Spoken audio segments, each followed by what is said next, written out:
Good day and welcome to Silalelo. My name is Merapelo Letebele. I'm the coordinator for this program, which is proudly sponsored by MORE, the Movement in Omaha for Racial Equity.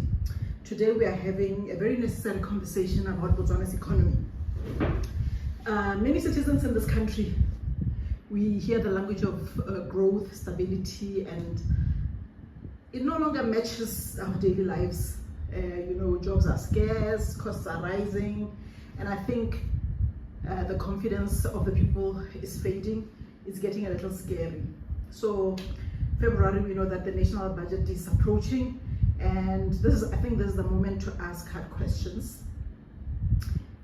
What should we expect the Minister of Finance to say? And most importantly, what should be done to put the economy back on track? Our guest today is Mr. Thuli Johnson. He has served as a CEO for several companies in Botswana, and he has spent decades inside the private sector. So we're speaking to him, not for slogans or reassurance, but for clarity and honesty and practical insight. But before we go any further, please place yourself for the audience. And what have you done? What have you led? Where have you seen the Botswana economy up close? Thank you very much, Mirapelo. Good day to all of you who are listening to this program. As indicated, my name is Thuli Johnson. I am a consultant today, but I have done several roles in the private sector in Botswana, in mostly financial services. Today we're talking about the economy. That is everybody's concern. We have had great success as a country. From a country that started as very poor until the discovery of diamonds. As the former president put it, somebody said to him, "You are either Botswana is very stupid or very brave." And either way, when we got those diamonds, we became reputed for managing those diamonds for development. And development entailed building schools, building roads, building hospitals, and generally uplifting the life of Botswana. And one of the questions one needs to ask is, have we been too successful? Too successful to the point where we are unable to sustain that level of success? And I think that's the real question. Have we raised the level, the standards of living? Have we raised the expectations of the citizenry such that it is becoming more and more difficult to meet those expectations? The minister will be delivering a budget speech that we will be listening to. And he has a big challenge, because he's delivering this budget speech at a time of depression in the country, at a time when we have difficulty selling diamonds, because globally the diamond market is depressed, a time when we are now having to contend with the bloated civil service that has been an issue for a long time but unattended to. A time when we are faced with parastatals that are not effective, that are not delivering their mandates, and are consuming a huge part of the fiscus.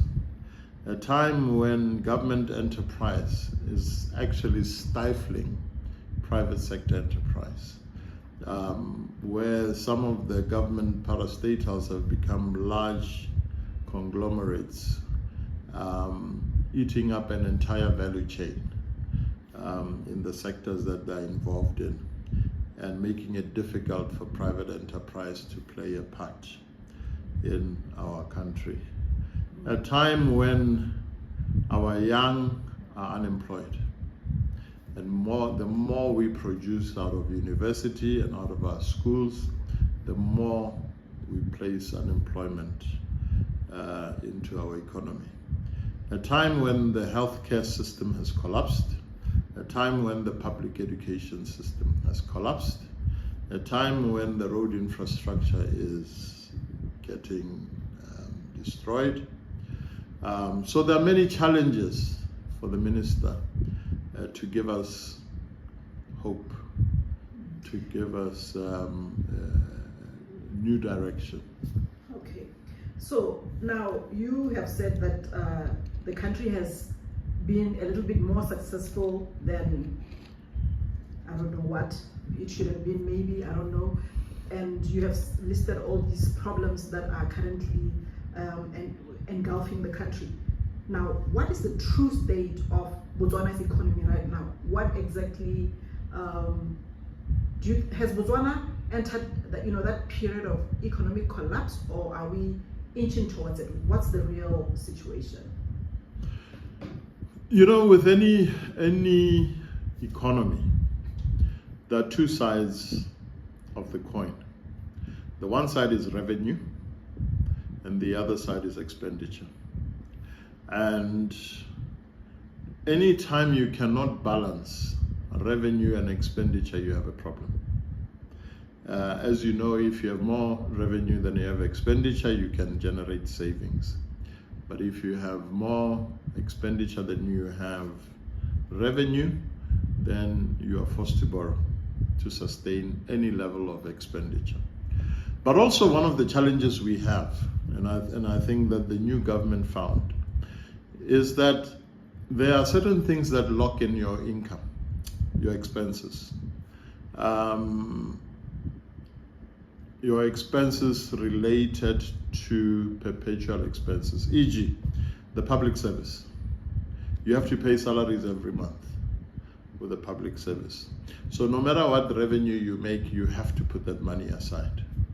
And then secondly, we have projects that are large, what I would call large infrastructure projects, that are also very expensive to build and expensive to maintain. E.g., transporting water from the north to the south is a big project. So there are certain things that the minister has to budget for in his thing. One of the things you will see is that our level of capital expenditure has gone down. Okay, our level of capital expenditure has gone down, and typically this has been a problem that has been taking place for a number of years. So building infrastructure, etc., has gone down. And what happens when it goes down? Your level of employment also goes down, because you cannot bring people into that sector to employ. But we're also facing a new crisis in this country, which many of us are coming to confront for the first time: the crisis of healthcare. The crisis of healthcare says to me that if it is not properly managed, we are going to have a problem. Now, why did I say that our success has maybe overtaken us?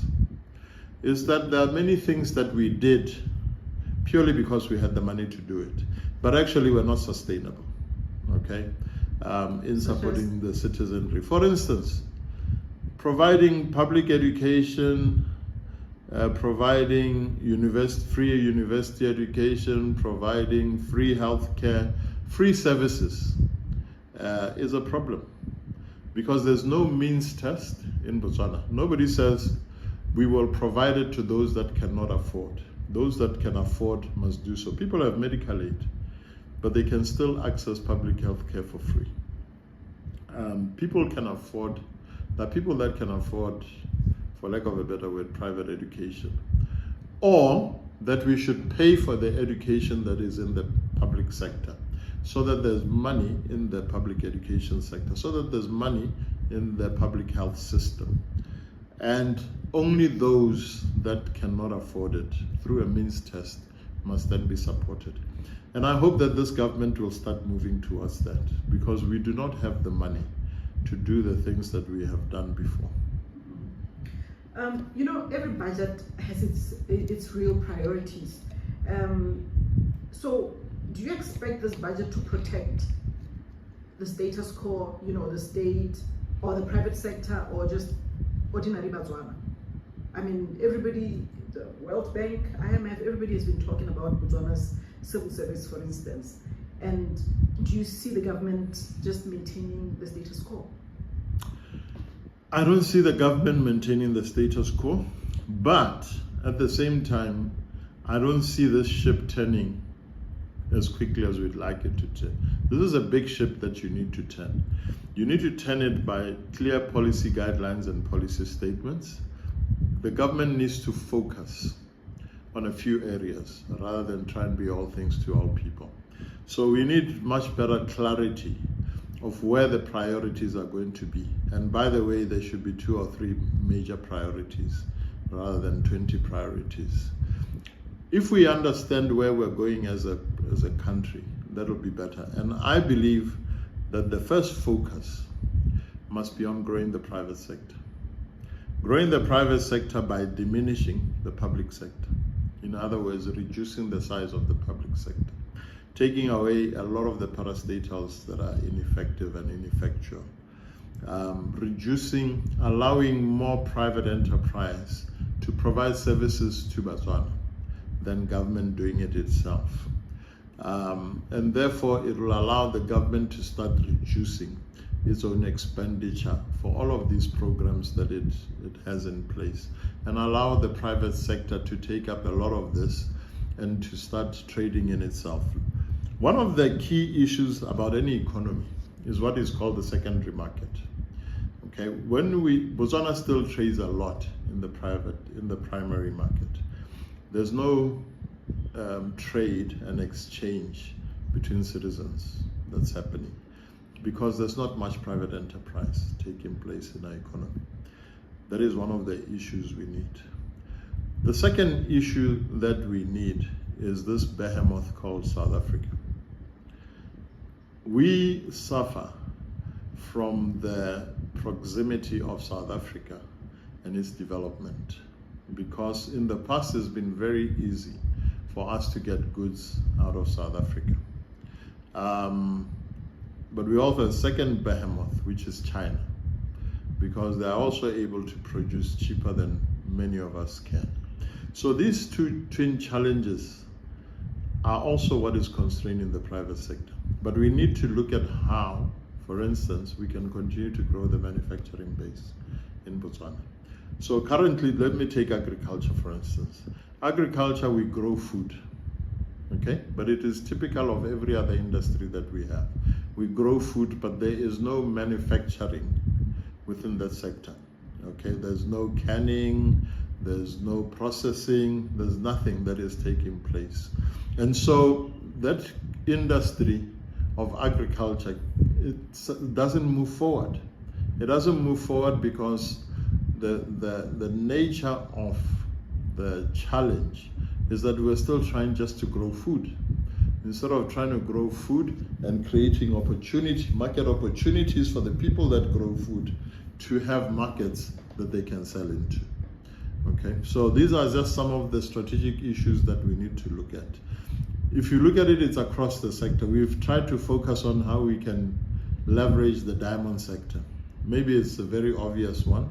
It's not benefiting us as much as it should, but can agriculture do? Yes, I do. I believe that it can. Okay, but these are some of the things that we need to address in a very practical way. Okay, now, yeah, I heard what you just said about agriculture, for instance, and I'm wondering if you can just give me at least 3, economic interventions this year that, must be pursued. So, let me start with agriculture. I have had the benefit of trying to play in agriculture and maybe confronted the reality of the farmer more than many people. Okay, so the farmers are primary producers. They cannot control the price of fertilizer. They don't control the price of pesticides. They don't control the price of seeds. They don't even control the price of labor. They don't control the price of fuel and energy. They don't control the price they sell it. So in other words, you have these fixed prices that you deal with on a base basis. But when it comes to selling as a primary supplier, the prices are low. And so what it then means is that we are not able to, and then on top of that, we're given small farms, 10 hectares, okay? 8 hectares, 10 hectares, which in essence means if you compare a farmer in Botswana on 10 hectares to a South African farmer who's on between 300 and 500 hectares, that one enjoys economies of scale, okay? Can produce at a much bigger rate and can impact the economy at a much bigger rate. The reality that we need to face here is how do we get production up? And currently, there isn't a very clear statement from government about how we're going to get agricultural production up. What are the support areas that are needed to generate that rate? There's a lot of land that's sitting fallow, and it's owned by people that are not planting and plowing. We need to understand why and what we can do to stimulate it. But it's not going to just be stimulated by selling into the retail market. You then have to create manufacturing capacity to absorb a lot of the stuff that people do, because you're going to get a lot of challenges around that. So that is the one area that I think that we should focus on. The second area that I think we should focus on, for me, is that we need to urgently reduce government expenditure. Okay, and you reduce it through two things. One is digitization, okay, much better use of technology to access government services. And for me, this is urgent because one of the problems and challenges we're facing in Botswana is inefficiency. When you try and get a service from government, it can take you anything from a month to a year to, you know, and it's not even understandable why it doesn't happen. So we need to transform even the basic services to allow people to access government services digitally, okay? The president has been talking about the need to have 24-hour services for government. And he's talking about putting more labor. That's expensive. What he needs to do is more digitization, and you have 24-hour services. A lot of people worry that digitization will result in unemployment. It results in the retooling of the economy because it creates more opportunities. It integrates better globally with services that are even beyond the thing. But it allows us now to do value add, more creation of value than simply sitting in a license. I mean, the other day I wanted to go and renew my driver's license. It took me, I think, a good month because half the time you get there, the very long queues, and then some of the systems don't work properly. And so you keep going back and back on something that actually, when I did it and I calculated the time, I actually spent on getting a new driver's license, it was less than 15 minutes. So these are some of the challenges that we face as an economy, and I think that that's what we need to do. Digitization is important, reducing the civil service is important, and then reducing the public sector, the parastatal sector. Yeah, just on that one, you know, I'm tempted to just jump in and talk about immigration, the Department of Immigration. Any given day you go to the offices, it is packed. And there's always 3 people working at the counter. And there are 19 senior officers in the back rooms. And you just have to wonder, we've been giving out passports for so many years now. They haven't found a way to at least get rid of 3 levels of, what do they call the levels of authority? That chain of command. Because most of the time, go to the fact that when you put in your application, they still ask you for your mother's birth certificate or some funny little story, and they have it all on record. But it's not digitized. Is that what it is? It's not digitized. So when you go in and ask for a new passport, you're a new person every time. even though they have stored your information, you're still a new person. I just want to pull my hair out when I have to. So what digitization does Yes. is it identifies you permanently. Okay, and so every time you come in to interact with government services, you are recognized. Okay, so sometimes institutions, even institutionally here, we need to do that. But sometimes you will find that institutions, so for instance, Oman is one hurdle. Driver's license is another hurdle. You know, we can go on and on about some of the things that we need to do. But we need to integrate the systems within government, and we need to create much better storage. Now, government is not a small enterprise, okay? And I don't pretend that digitizing government is going to be overnight.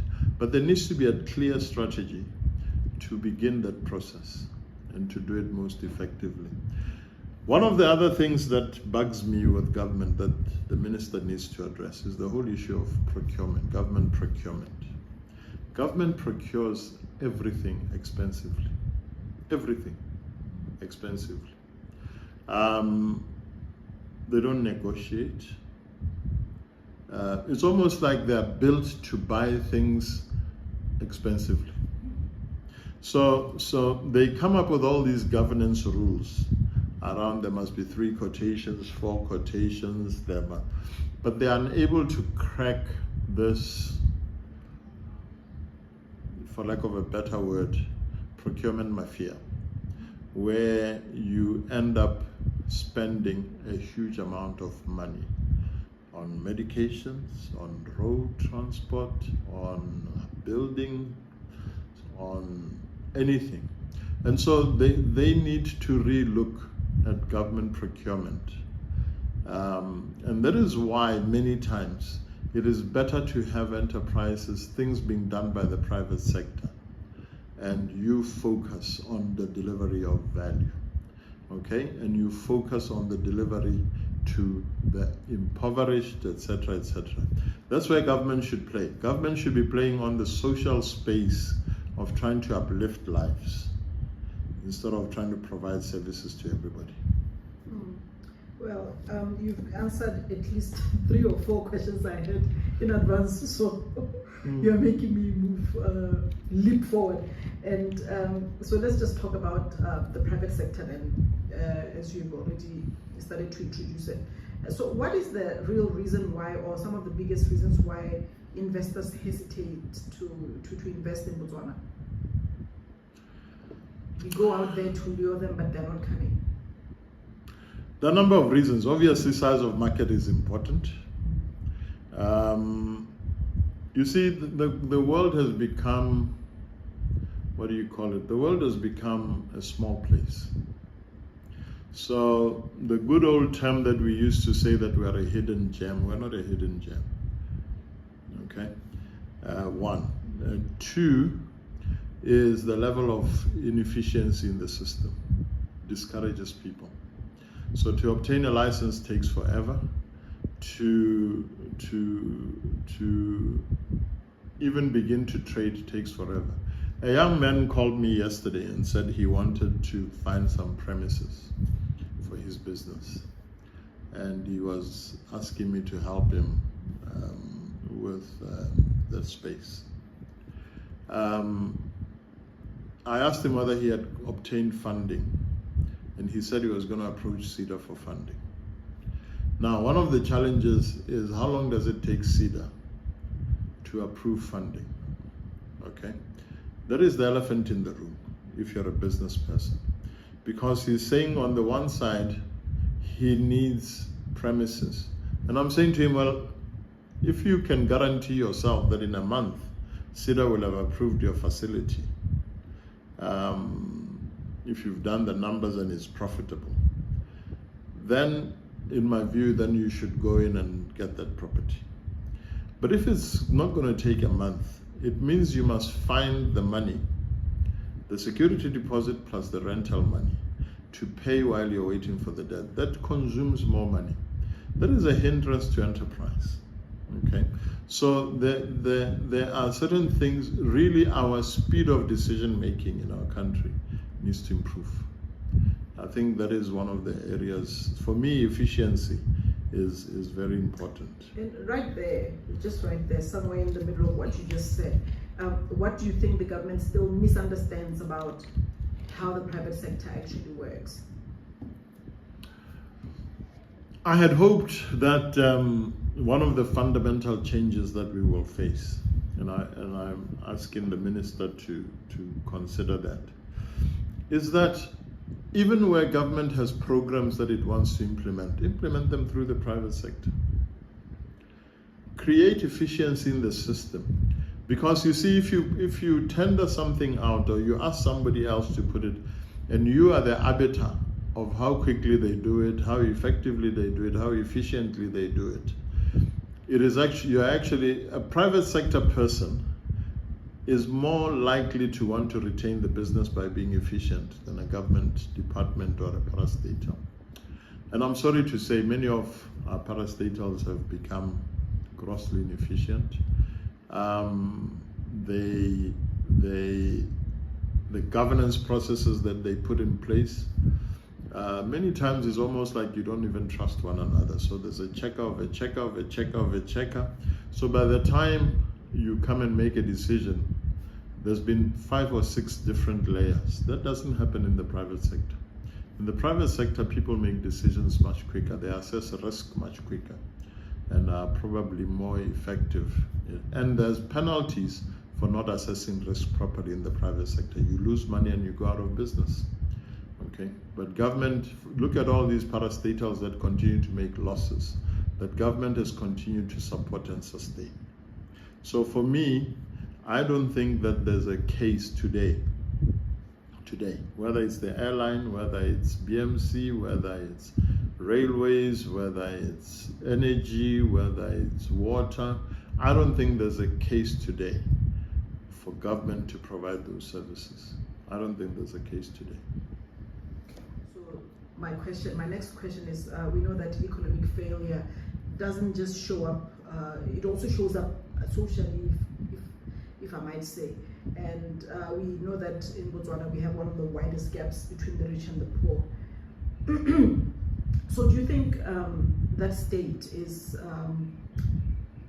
an economic failure or maybe a political choice? The reason why there's such a wide gap between poor people and those who are doing very well in the country? You know, one of the challenges that we have is the ownership of capital issue. If you look at government data, you'll find that we're probably very low on capital formation in the country. What does this mean? It means that the level of reinvestment that takes place in Botswana is pretty low. Okay? And so one says, why is it low? Is it low because the opportunities don't exist? Or is it low because capital is moving to other more rewarding places? In other words, if I'm a business owner, am I taking capital out to go and invest in other countries and improve the capital formation there? And I want to suggest that the latter is true. Capital is leaving the country to go and invest in other places that are more rewarding. Yes, part of it is the size of the market, but the other is the amount of government activity in the economy. So I believe that the only way you are going to address the issue of the gap between the rich and the poor is to create more enterprise and to free up the markets, reduce the amount of regulation that is unnecessary, reduce the amount of regulation that is inhibiting or prohibiting Botswana from moving forward. You know, I'll give you an example. When Bank of Botswana announced that it was going to set up community banks or fix legislation to allow community banks to come in, my understanding of that was that it was going to create opportunities for Botswana business people to start banking. It's another issue whether there's space in the market. But you go around our rural communities, there's no banking. The banking is urban-based in Botswana. So the opportunity does exist to find spaces for banking. But since they've done the law, they've not published the regulations. Why?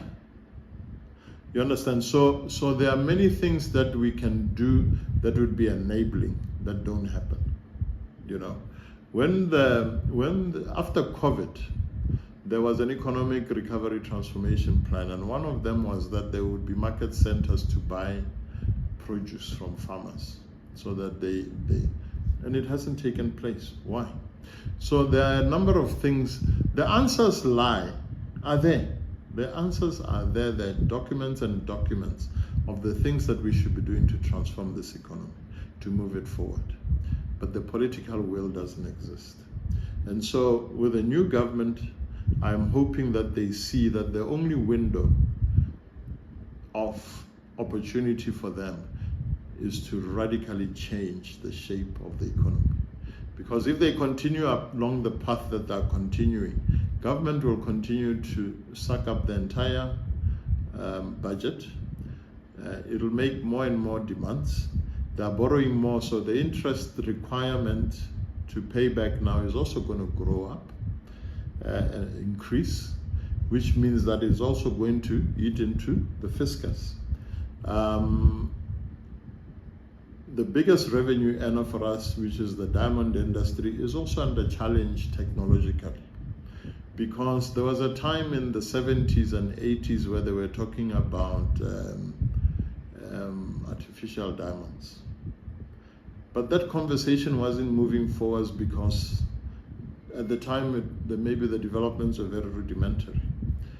We are now at a point where I saw an article the other day that a huge plant is going to be set up in America by the Japanese to do artificial diamonds. Now, it actually means that if those diamonds are of equivalent or similar brilliance and capability as your natural diamonds, what will happen? It undermines the price of your diamonds, okay? And so the recovery that we are waiting for in the diamond industry may never happen. Yeah. And if it doesn't happen, the fact that we haven't diversified the economy even after donkey years of talking about it, it means that chickens are going to come home to roost. We won't have money. So we are at a crossroads. Should we even be thinking of buying De Beers at this point? I haven't seen the business case for buying De Beers. For me, I still want to insist that governments should stay out of business. Governments, not just ours, governments should stay out of business and allow business to be business. Okay? Government must be in charge of regulation. Government must be in charge of uplifting societies, and government must be in charge of law enforcement and order in a country. Yeah. So what's that hard truth about Botswana's economy that you know, that our leaders know, but they refuse to say or acknowledge? Look, I'm going to give these ones a chance. They've been a year in office. I think it's been a difficult year for them. I think a number of home truths have become clear for them. They are in a society that speaks up more, so they know the feelings of the people out there. And so the hard truth for me, if I'm to give them advice, is they need to focus. They need to pick 2 or 3 things that are going to be massively transformational.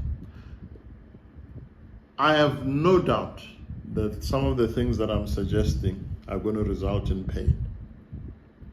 When you say reduce the size of the civil service, transform the public parastatals into private entities, when you make all those pronouncements, the initial decision will result in pain. Okay? But it will result in longer term sustainability of our economy than currently it is. Right now, the nature of the beast is that we are consuming our money at a very fast pace. And we are consuming it faster than we can earn it, which is not what was the case before. Before we were making more money than we were spending. Now, we have locked in expenditure. The Vice President, the Minister of Finance, is finding himself in a place where expenditure has been locked in, okay? And that is salaries, that is real estate, and that is development projects that he's found that are taking place. So that is why I'm saying, to transform this, he has to make radical changes in that space to free up money and to allow government to then focus on where it needs to focus and allow the private sector to take up the gap. If we allow the private sector to take up that gap, it's not going to be overnight. But give Botswana a chance, because your capital formation will improve. People invest in their own countries. Okay, give people a chance to grow themselves in their own country. Do you know that there was a time when the construction industry had many Botswana? Today it's got none. Yeah. So 2 years from now. What does it say about our choices? 2 years from now, how do you expect things to look like? That will show you that the country may be recovering. Like the budget that's going to be delivered in February, we're hoping that its effects will be felt obviously a few years from now.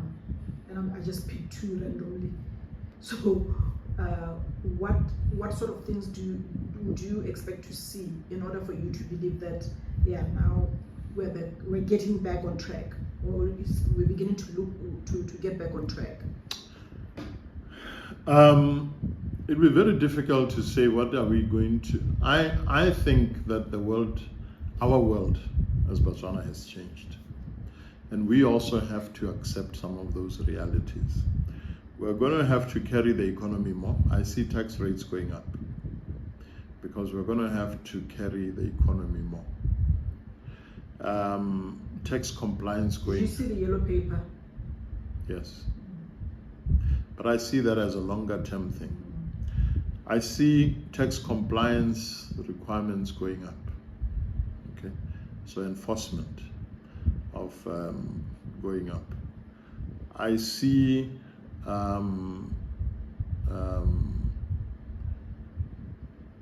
I do see a transformation that is going to have to start.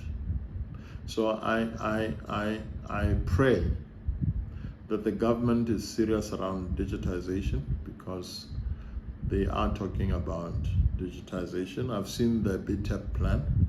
The BTAP plan needs to be implemented. So, you know, one of the things, Mirabello, that has been consistent in our budget actually, and we probably just took it as a standard statement, is the word implementation capacity. You know, so almost every budget, the minister would say, I wanted to ask you that we need to work on our implementation capacity. This statement, as much as it sounds as generic as it sounds, is very serious. Because implementation capacity means that we plan for things that we are unable to deliver. Okay? And planning for something that you can't deliver is simply a desire, it's not a plan. Okay? So it is very important that we are clear, are focused, and deliver what we say we will do. I had a peep at the budget strategy document. And you can see from the budget strategy document that implementation is a challenge. You can see from the budget document that capital expenditure is a challenge. The forecast that they made versus how much they've actually put into capital expenditure. So you're not going to get employment if we are not doing the things that we say we will do. You're not going to get growth if we're unable to execute the plans that we say we will have. I'm worried about growth. I'm worried about employment. I think more and more people will remain unemployed. Yeah. Well, we're coming to the end of the conversation, and I think you can tell that I'm as lay as they come, and I will just give you 2 more minutes to maybe tell us anything that I may not have asked that you think is important, and then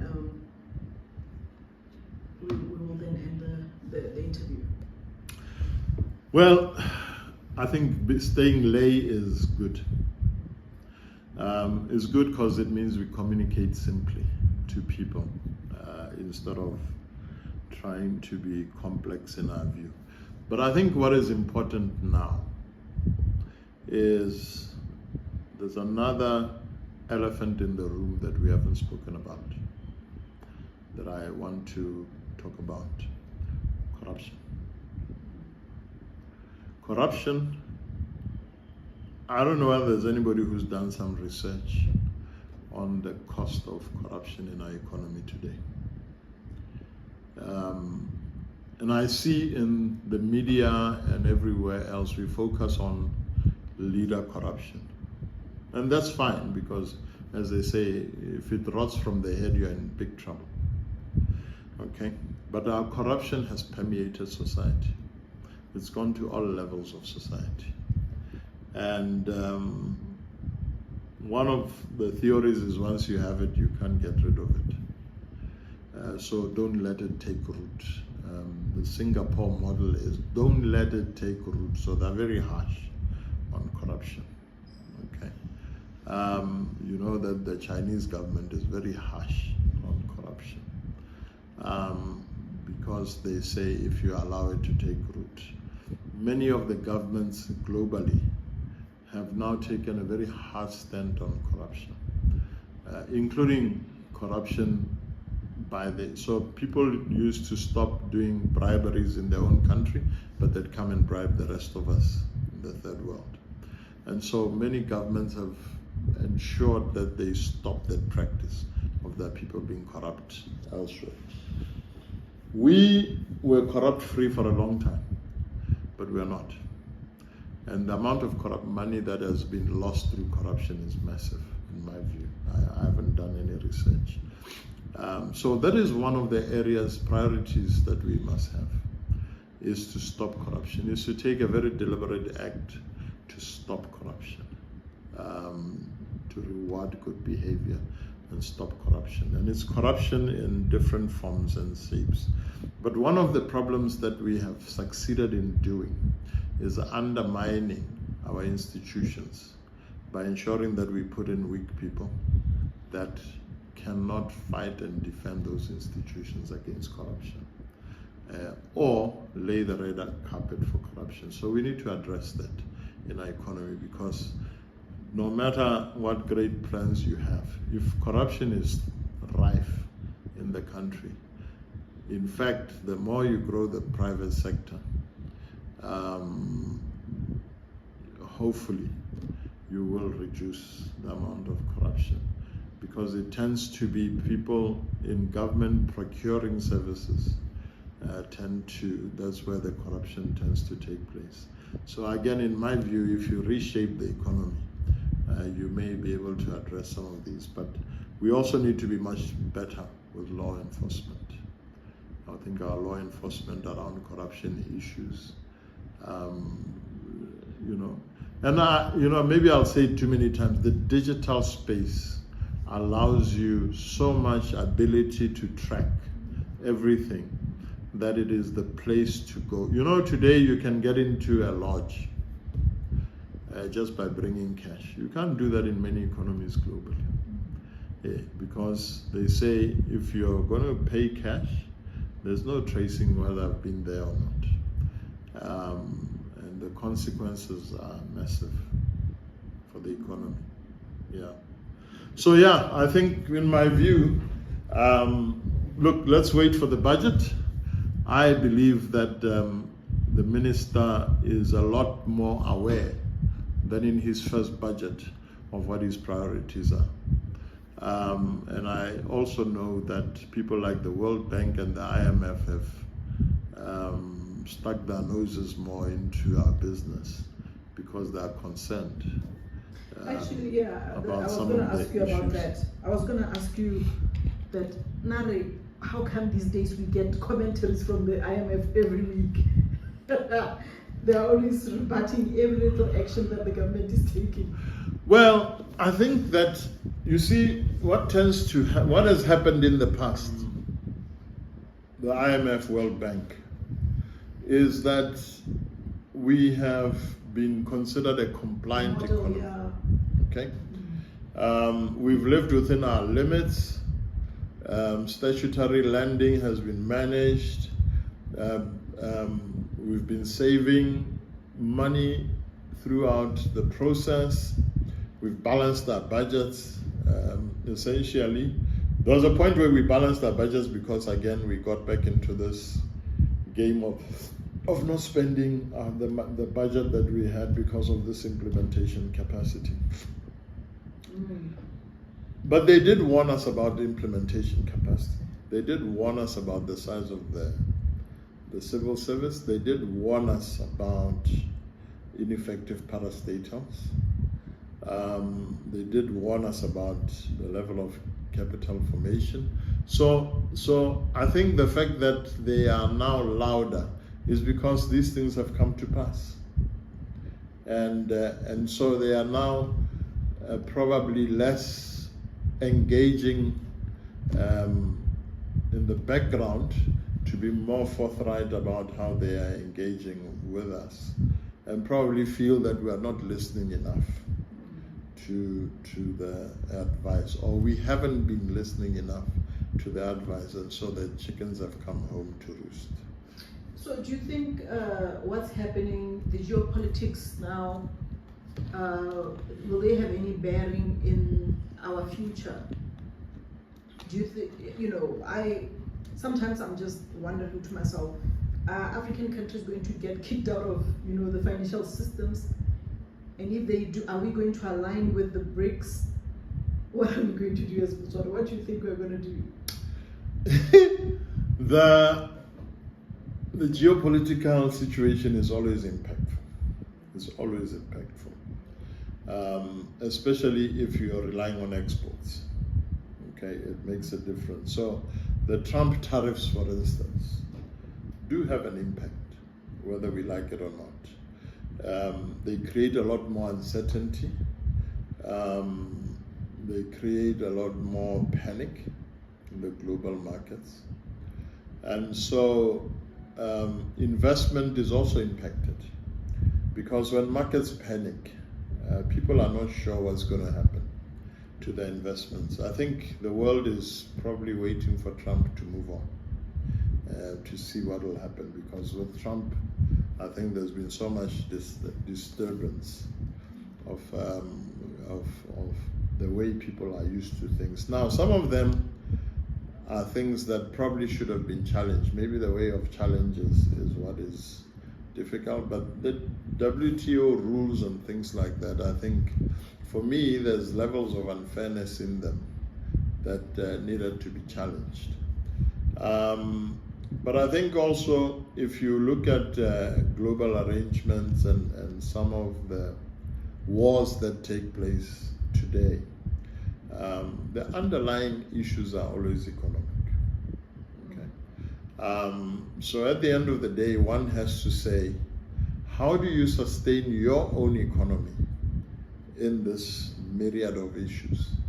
Because you sustain your economy in order to benefit your people, the people that you are leading in the country.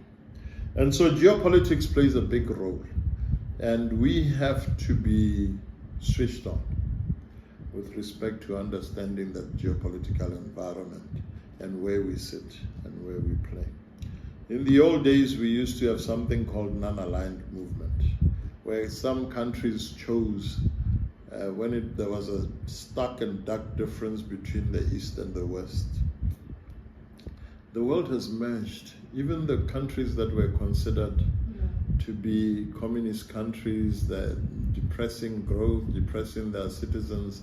If you look at China, for instance, its transformation into a global powerhouse has taken place under that controlled environment that they have, but allowing the Chinese people to become more and more enterprising.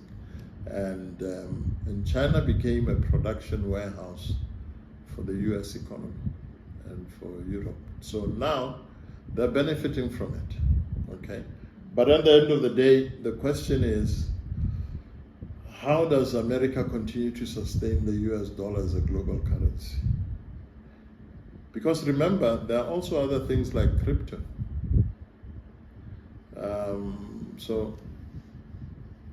Yeah. But yeah, anyway. The world is transforming every day. Yeah. And ultimately, the real issue around currency, remember, is it replaced the barter system. It was the best solution for a barter system, because if both of us had water, then we understood what the value was. But as soon as I'm producing water and you're producing computers, that's where we had value proposition differences. Okay? If you're very thirsty, then the water was more valuable than the computer. But now that you're getting water out of taps, you don't need my water anymore. So these are some of the global challenges that mediums of exchange continue to change. Okay, there was a time banks controlled the transaction point. They don't anymore. Okay, so you have to get into this appreciating and understanding the global transformation that is taking place, and say, how do I enable my own citizens to take root in that economy? Because in my view, it opens up the global world. But actually, the point that you just made, if you're still in the dark days, you lose out on those opportunities, okay? Because you don't see them. Yeah, sometimes to me it feels like the fact that we skipped all the economic revolutions that happened 300 years ago.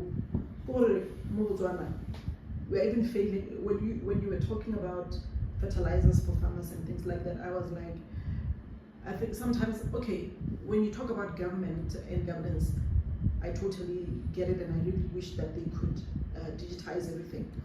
But I think the rest of the country as it is, we just need to go low tech. We need to go back to what the Europeans were doing during the first revolution. What did they call it? That one with the horsepower and the steam and whatever. The industrial revolution. The industrial revolution. At least we know that these fertilizers that are floating around in the world are poisoning soils. All kinds of things are happening. We should find ways to go low tech and start putting manure in our masimo in Botswana, because that's what Botswana can have access to, and that thing can give you a good harvest.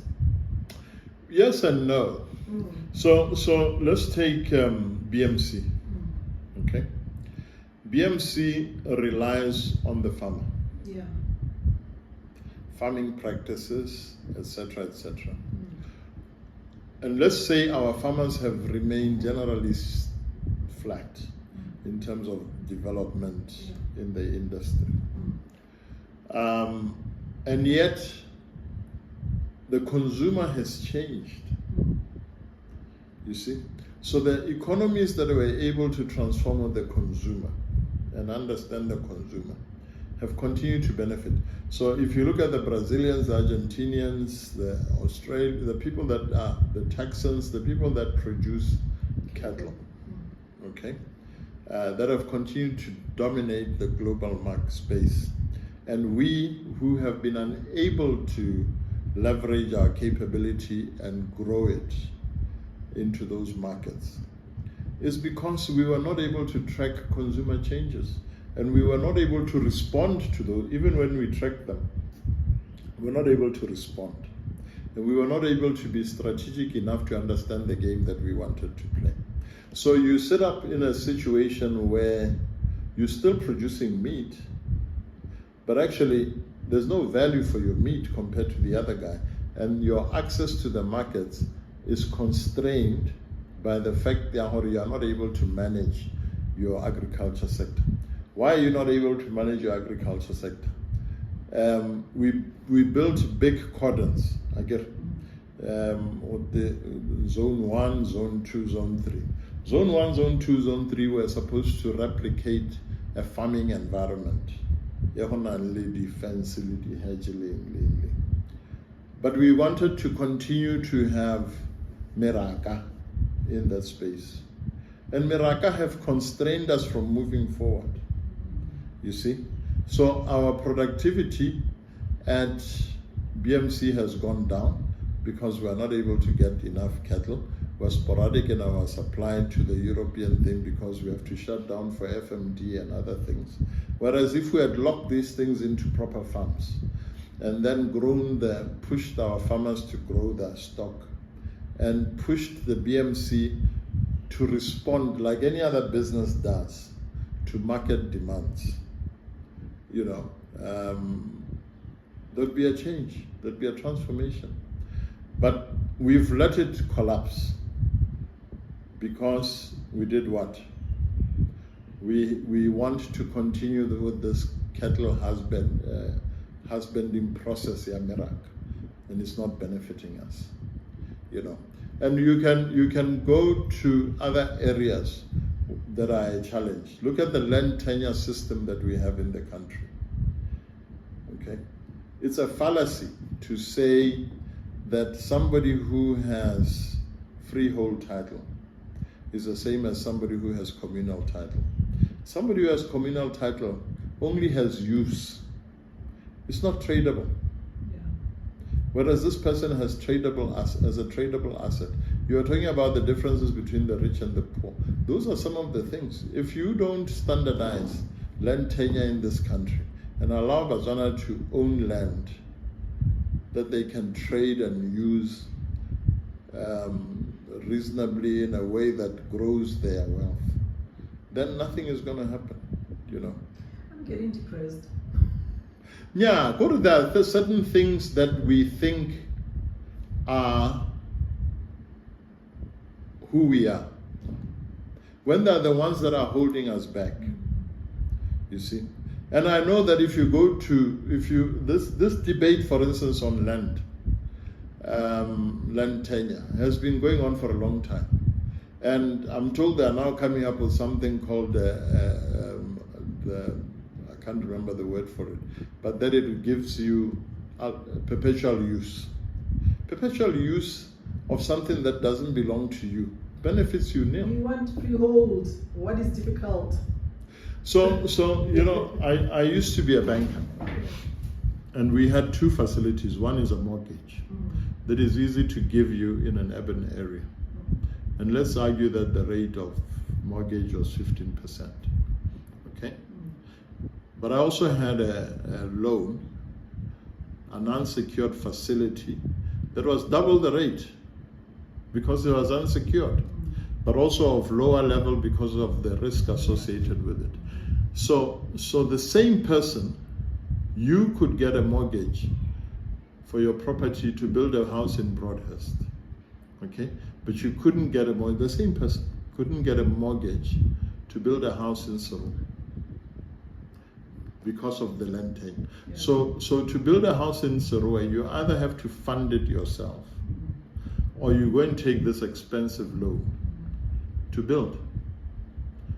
You're building it at double the rate because it's communal land. You see what I'm saying? So these are some of the flaws in our economy.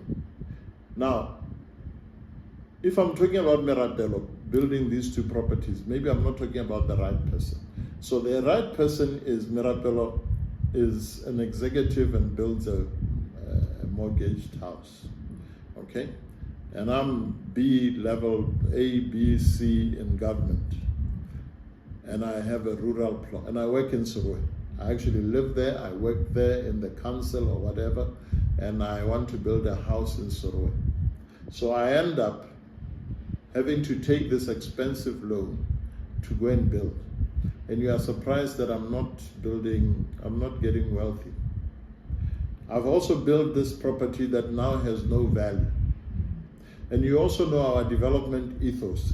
Because it's in the rural areas, we don't build roads, we don't put electricity, no street lights, no tarred road, no water, you understand? So in other words, we've created an asset for you that is of not much value, and we're not even supporting your residents of that area.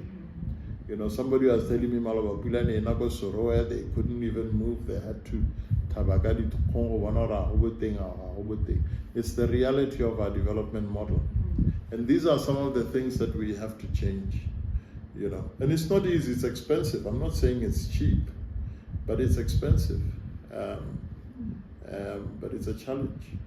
Yeah, I am feeling a little depressed because, and you know, these conversations matter because we're not talking about abstract things here. We're talking about things that affect lives of families in this country, and I'm just wondering whether now if Botswana is still, you know, a place of opportunity. Botswana is a place of opportunity. It's our country. We have to build it. I still think it's a place of opportunity. Look, I think also we as citizens have to take responsibility. And the days of government must do this for me are long over. And I think we have to come to that reality. Many economies that have moved forward is because the citizens moved themselves forward. They didn't have governments moving them forward. Yeah. So thank you very much for your time and for speaking with us. And as we head into February, we just hope that we will be able to turn a corner somehow. Thank you very much for Thank you. Thank you very much.